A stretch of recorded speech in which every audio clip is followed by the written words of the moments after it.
Oh, you Welcome, beautiful Ange, who is joining me on this podcast today about soggy stir fries. And Ange, I know that your cooking is fabulous, so I'm not sure if there is a compulsive stirrer in your household, but welcome to the show. thank you so much, Chef Mel. Always delightful to see your happy, smiling face. Now, Ange, you and I go way back. You did a cooking class with me, would have been 6, 7 years ago. And I Yeah, taught it would have you been. taught you dirty black beef. I remember it because you were quite excited and you made that a few times. Do you still make it? Occasionally, I still do. I bring it out and I claim that it's mine when it's That's what I yours. But told you. I told you. I told you when you have made it enough times, you just tell everyone you did it yourself. I want you to have as much fun as I do, lying and yeah, cheating my way through easy cooking. So when we got in touch, I said to you, I wanted to talk to you about stir fries today because what I find a lot of people are calling in and saying, well, they can't cook a stir fry. What ends up happening is it's just a big soggy mess in the pan. Have you yes. ever had that happen? Yeah. Every time and it's usually when you put the meat in. I find if I put, beef in, or chicken's not so bad, but beef in particular, or lamb, it Yeah. just goes into this, just, yeah, as you say, just sogginess. And it's not very nice to present on the table, is it, when you have some guests around? So Soggy I'd stir fry. love some tips. Yeah, so what we're always striving for, and I think that this is where we feel like we failed or inadequate, is if you have a soggy stir fry event happening in your kitchen, and then you've gone to an Asian restaurant and they've produced this sticky, gorgeous stir fry, and you get stir fry envy. And so anyway, I've got some quick fixes for that because, and that's why I wanted you on the show, is because we need to help those people in distress. So you Yes. said this happens when it's beef or lamb and sometimes chicken. So my Yeah. quick fix for that is you saw my apron where I've got the get your pan swear word hot on the Yeah. logo. Yeah, I remember that well. Yeah, so I think what we often do is, when you've got a family and you've got three in your family, a lot of people are cooking for like 4 or 6 people. And what they're doing is they're taking 600 grams of ice cold chicken or ice cold beef or ice cold lamb, whatever you're doing in your stir fry. And, you've marinated it because that's what the recipe says. And now you take that 600 grams of ice cold meat, and you pop it into a domestic frying pan or a domestic wok. Now that's our first problem that's going to happen, is if you are putting that much ice cold food into a wok that's generally on a domestic cooktop, we are Mhm. destined to fail. So some of the quick fixes for that is I like to get my wok or my frying pan. I'm using the biggest one that I can. I like to get it swear word hot. So when I say swear word hot, I'm not saying, put it on 1 or 2 and then people ask me how hot. I don't care what your gauge says, whether it's an 8 or whether it's a, high or whatever it is. But I'm always saying, listen to what the pan's doing. So when that pan is literally at smoke point, and that's quite scary for a lot of people, because if you live in an apartment block and you have got smoke coming out of your pan, we don't want you evacuating the building. That's not what I'm saying. Yes, I am always worried about that smoke alarm going off. So should we be putting oil in at that stage, or? So I actually, and this depends because everyone's read something about oil that has stuck with them. So I want you to use an oil that you are confident with. So we're not using Mhm. extra virgin olive oil. Extra virgin olive oil, like I always say, is like a little princess. It smokes and it burns. And we don't use olive oil for Asian stir fries. So what you're going to do is reach for your favorite, something like a peanut oil, canola, sunflower, or a veggie oil. And you're just going to put a smidgen, maybe like a tablespoon at most. I use a spray, or you can use a tablespoon.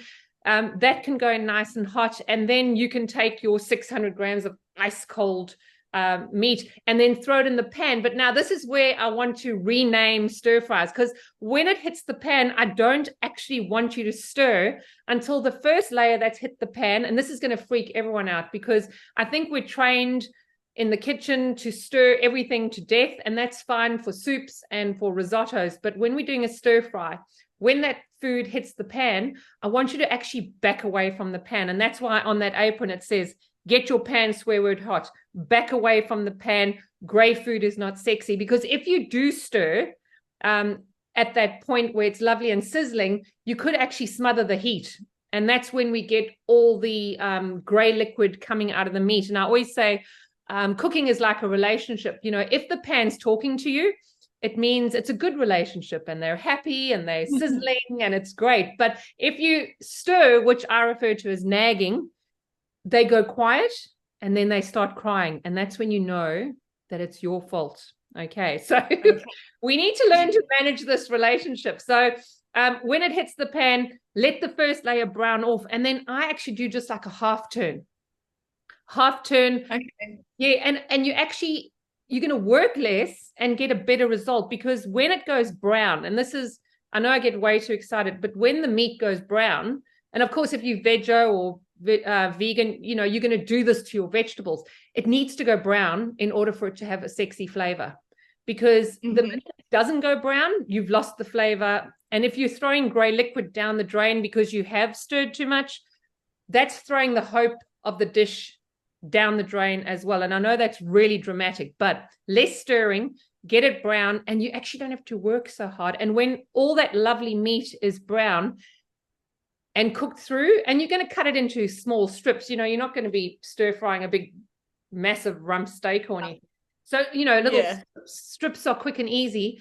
And then you can add your veggies and then it's ready to serve. So it should be a quick dish. But I think where the restaurants beat us is they get an order for one beef stir fry. They've got a massive wok. They've got a massive heat source. They're putting 80 to 100 grams of the protein into the pan, and they have to stir. Otherwise, it's going to ignite and be like a nuclear, you know, blowout if they don't. But at home, we've got a smaller heat source and we've got a smaller pan and we've got more meat. So that's just where the problem occurs. So do you think that might fix your soggy stir fry problem? I think it will. Yeah, because I also sometimes use a wok and I get really, I guess, wok happy, and I just try and flip it around all the time. But it sounds like I do need to go for that browning factor, which I guess I was always nervous of doing, because I was of the belief that before you get to the burnt stage, you have the brown stage. So I was really, really scared that if it was too brown, I was earing in that burnt phase. So I think that, you know, yes, it can burn, but to be honest, to get 600 grams of beef to burn in a domestic pan, you've got to have a really fantastic cooktop. So, you know, I always say use your highly trained sniffers. You can smell when something's about to burn, but you can also smell when it's gray, and you can also smell when it's brown. So if you are a compulsive stirrer, give this way a chance, because literally I'm going to make you more efficient, more excited, and more happy and more popular in your kitchen. I don't want people always go, oh, I hate you, Mel, you're so happy in the kitchen. And I'm like, it's because I'm lazy and I know all the shortcuts and I know all the chefy tricks, you know. So when I throw all that meat in the pan, I go and unpack the dishwasher, or I go and cuddle the pug, you know. I don't stir too much. And maybe when you try this, you're going to just listen to the sizzle in the pan. And if it goes quiet on you, you know then that you might be heading towards the gray stage. What I want you to do then is pump the heat up, back away from the pan. And actually, this is another tip I forgot to mention, is a lot of people will distribute the meat evenly in the pan. So sort of, especially for beef mince and stuff like that. I always do that. We flatten it, and that literally flattens the heat or smothers the heat. What I do is wherever I drop the meat, and it's generally in half of the pan, I leave it there. And then the other side of the pan that's now naked or empty is keeping its heat. So you can actually then, when you do your half turn it onto that empty side or the naked side. And then, you know, the side where the meat was now gets nice and hot, and you can actually manage the heat in the pan. It's just more efficient. It's just Mm-hmm.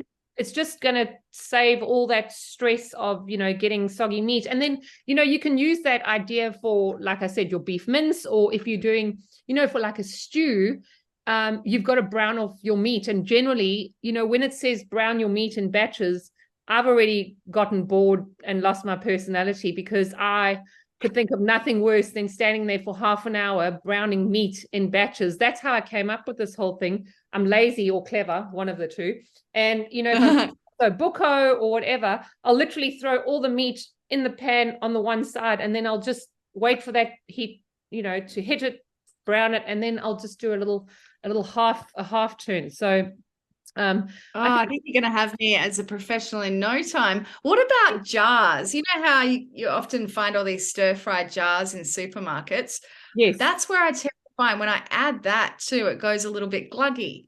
Yeah, no, absolutely. And that's where it cools everything down. So what a nice thing to do is while your wok is getting hot, or your frying pan, you're going to take your strips of chicken or beef, actually marinate or stir fry marinade or sauce through it, so that and you're going to be pouring this in because it's going to have a bit of sauce on. Try not to put all the sauce in at the beginning. Try and, take your tongs and then pull the meat out and then pop it in the pan. Then let it get hot. And when that meat is brown, you can add the sauce, making sure you heat it through, because by then you'll have that meat is going to be sealed. Then you've done your job. Then you can add a little bit of sauce and the veggies and all sorts. But yeah, that's where the problem happens, is if you add your meat and then you add the liquid, it just cools everything down. So I take the easy way out, and I just put that sauce all over my meat, so that when I pop it in, it's already dressed. Yeah, perfect. No more work to do. Oh, well, I'm glad you're going to try that. Please let me know how it goes. Yeah, I will. Yeah, they're great tips, because I always feel really lost. It's meant to be easy, right? Stir fries, but for some reason they always just feel like they're just a throw together meal that's just average. Yeah, that's average. And that's why I wanted to address the unhappiness in the room, because I love it when the family goes, oh, can you make us a stir fry? Because for me, it's the easiest thing, because I know that I'm not going to stir the stir fry. But, I think we just taught, like I said earlier, we taught to stir everything to death. And then that's when these quiet moments in the pan are happening. And, that's the mission, if you choose to accept it, is keep that heat up. You don't have to do that the whole time. Once it's brown, you can turn the heat down, and you can, add your veggies. And the veggies should be cut really small, because you want it to be cooked in a couple of minutes, or seconds, even in a restaurant. It's still got to be nice and firm and tender. You don't want to have like 7-hour slow cooked veggies in your stir fry. It's supposed to be crunchy. It's supposed to be sexy. It's supposed to be busting with health and personality, not overcooked and soggy again. So that might be another thing. And when I do my stir fry and I've added carrots and whatever I've got in the fridge, I only add like my bag of spinach or, whatever leaves I'm putting in when I've just about to serve it. And I just literally throw a couple of handfuls on top, stir it through, and they're going to literally wilt. And that's how, then it's ready to serve. So that also saves you time and effort. Stir fry should take you under 10 minutes. That's perfect. That's perfect for a weeknight, isn't it? After work. Exactly. And if you're doing what I sometimes do is, if I've got some time, is I'll chop all my veggies, whether I use the food processor or if I hand chop, and then I've got all my veggies pre-chopped in the fridge, so that during the week I'm either having it as salads or stir fries or whatever. Because sometimes I'm just too lazy. If I see a bag of carrots, I'm like, oh, last thing I feel like. But when I've got those moments of inspiration, or when I've got the teenager in the kitchen, I'll say, oh, won't you just julienne those carrots for me? Because I've trained him, you see. So, so a bit of prep. But you can buy stir-fry vegetables already cut up in a bag. So you don't always have to, you can just lie and cheat and say, yeah, I cut those myself, no problem. If you touched it, you made it, I always say. Yeah, that is interesting though about the veggies, because often when I buy stir fries out, I get, hard broccoli or hard carrot, and I wonder if that's the way it's meant to be, because I think mine must be too mushy. Yeah. So what I do if it's broccoli or something like that is I just cut them smaller. So, you know, if you want your veggies to cook quickly, especially in a stir fry, just slice them, do them, you know, slithers or, you know, a julienne cut or a whatever, just cut them small. And then you don't have to, because you don't want a big lump of broccoli like that and it's raw. You know, people are going to talk about your very fresh vegetables, but yeah, just cut them smaller and then your job will become easier. Well, I'm glad you're excited as I am. Yes. Yeah. Expert in no time. I'll be in the kitchen. Thanks, Ange. And please let me know how you do. I want to hear all about your not stirring your stir fry and having a lovely sticky stir fry. Because then once you've had success once, you're going to start making your own marinades. So you can do sticky pork, sweet and sour. You can do, you know, nam jim. You can do all these beautiful stir fry, you know, from different countries and have a little bit of fun in your wok. Yes, and who doesn't love a stir fry the next day as well for lunch? They're always good, the leftovers. Exactly. You could take it to work and live happily ever after. Yes. Oh, thank you for your tips. Excellent, Ange. You have a great day. Happy cooking. Back away from the pan. Thank you. Great food is not sexy. And keep that sizzle up and have a relationship with your pan. Brilliant. Sounds great. You have they. Thanks, Ange. Thanks for being on the show.